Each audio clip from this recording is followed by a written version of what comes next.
Ang heart attack po ay dahilan ho sa pagkaklag ng arteries natin sa puso.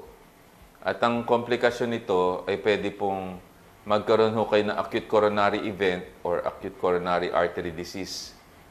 At ito'y biglaan. Magkakaroon ho na ng build-up ng cholesterol, tapos magkakaroon ng blockage. At kung yung tatlong arteries natin mabarahan, dahan-dahan ho ito.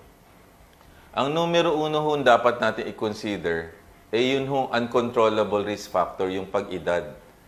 Yun nga ang dinidiscuss ko to some of my friends bago ho mag-start. Kasi nung bata pa tayo, when we were, let's say, 30s or 40s, we think that we will live forever eh. Kumbaga, ang tingin mo, hindi ka mamamatay.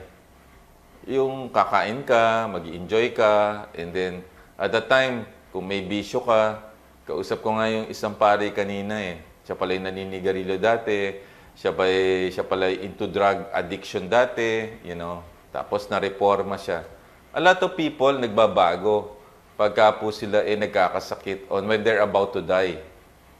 So, hindi natin nare-realize yan nung tayo bata pa.